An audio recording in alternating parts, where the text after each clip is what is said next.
Hey everybody, this is Jeff here again. If you don't know me, I'm a former 60 Minutes producer. Left 60 Minutes in 2015, went to Vice on HBO, was a senior producer at Vice on HBO, and then went to National Geographic Television. And now I'm in a state of semi-retirement.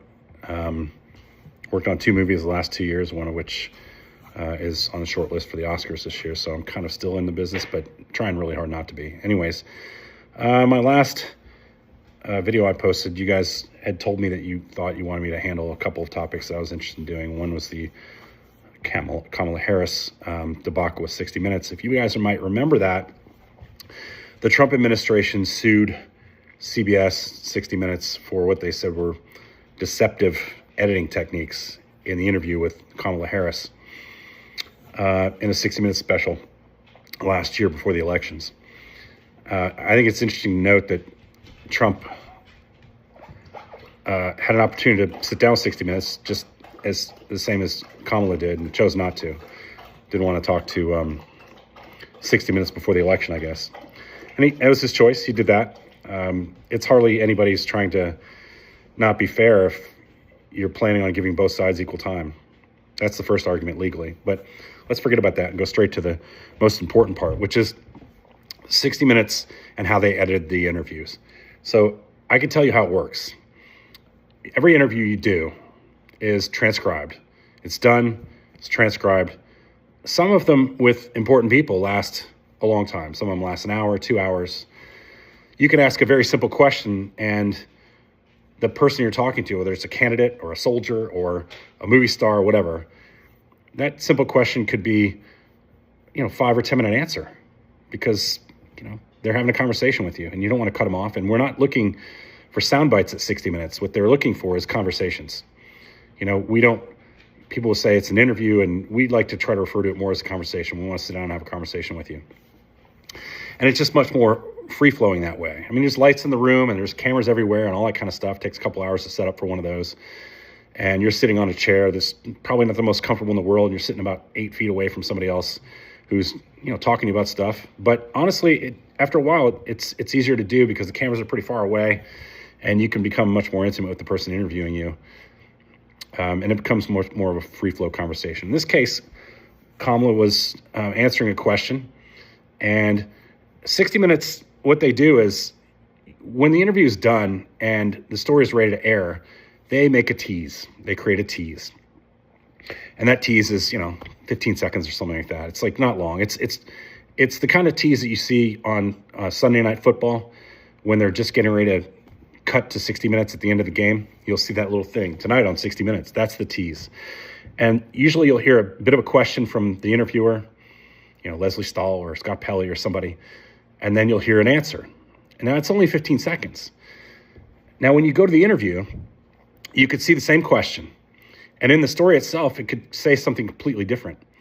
And that's not you can take a part of that question for the tease and not necessarily use that in a longer answer in the story, because you might find something more interesting in the story that is much more nuanced and longer that you want to use in the actual piece.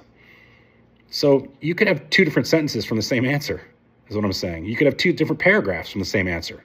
The question is still the same. It's not out of context and it's not manipulated in any way that makes it seem like here's a question, then somewhere later in the interview we grab something that made this person look better and we put it there. That's not the way it works. And in fact, it's unethical and impermissible. And 60 Minutes would never do that. But you can imagine, like, if I were to ask you a question like, hey, where are you from? You might go on for eons. Like me, I would say, well, I was born in Kentucky, but I had Canadian parents and I moved back to Canada. And, I was raised in Canada. Then my parents got divorced.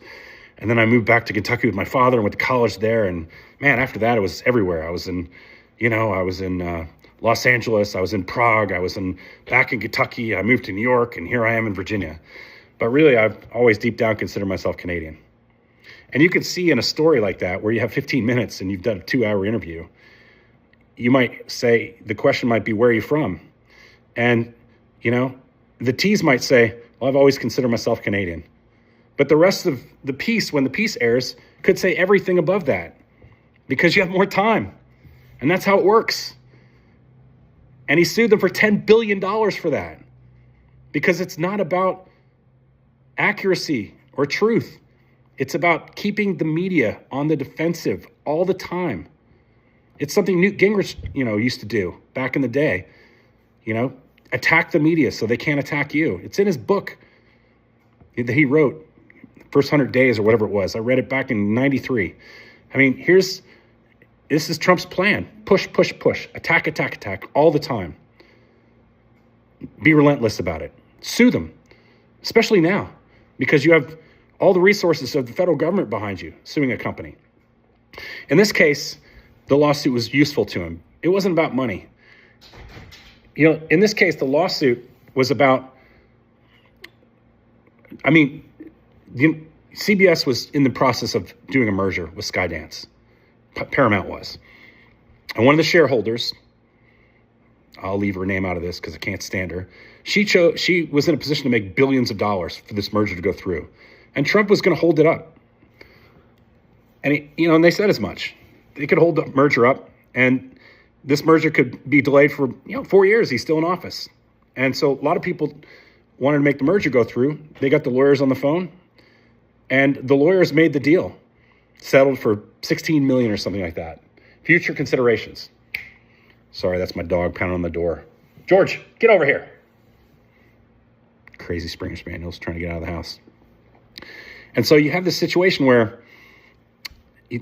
this shareholder and felt they had to settle so they can make the merger go through. And lo and behold, as soon as they settled for $16 million, the merger went through. Paramount became Paramount Skydance. David Ellison became its chairman, the son of Larry Ellison, who's one of the richest men in the world.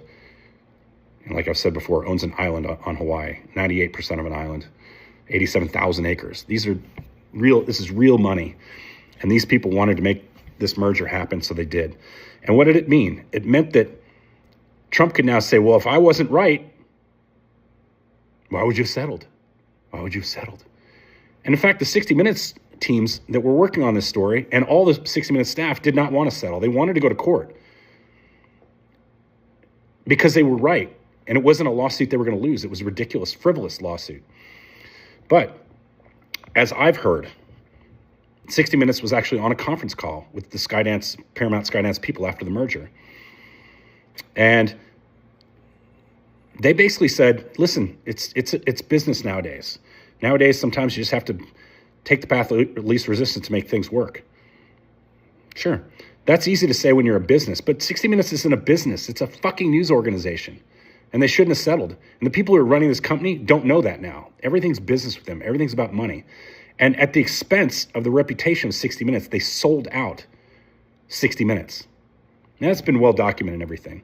But the explanation for it has kind of largely been people don't understand it. And the MAGA people use this as an example of saying, hey, they settled because they knew they were wrong. No, they were not wrong. They would have won that easily. It would have been thrown out very quickly. And 60 Minutes people knew it. They hadn't done anything wrong. That when you sit in a 60 Minutes screening, when the piece is getting ready to go to air, the room is full of people who are checking whether something is in the transcripts appropriately or not. You're not taking something from someplace and putting it else in another place. They're making sure that the question always corresponds with the answer. Always. There's a person whose sole job it is to do just exactly that. And they do it before the broadcast. They do it before the first screening. And then they watch it during the screening with 3-ring binders in front of them to make sure that nothing is untoward. It's probably the only place in television news where that happens to such an extent. When I first went to work at 60 Minutes, I had 2 pieces of advice from the executive producer at the time, who was a great mentor of mine. And he said, don't make the same mistake once. And that's a pretty scary thing to hear. The second piece of advice is, he said, every decision you make, imagine it as being a headline in the New York Times. Whether it be phone calls to sources, whether it be emails you write to people, everything. So this is an organization that's really careful with how it works and operates because they don't want to make mistakes. Fox News can lie and make $780 million settlement mistakes about the elections.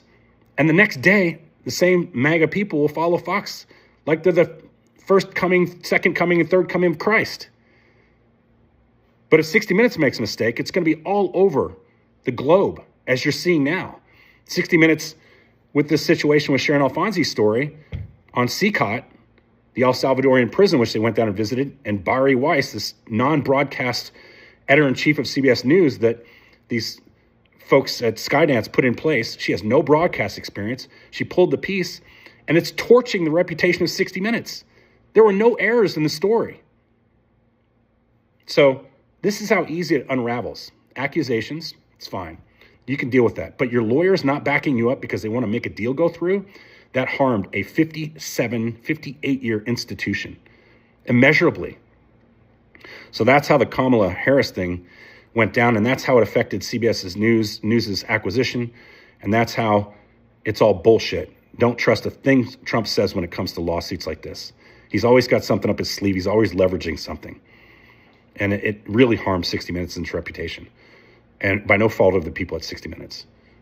So anyways, thanks. Like, follow, share, and comment. Please share and please comment. Be respectful. If you're not, I'll block your ass. Thanks a lot. Have a great New Year's Day. Bye.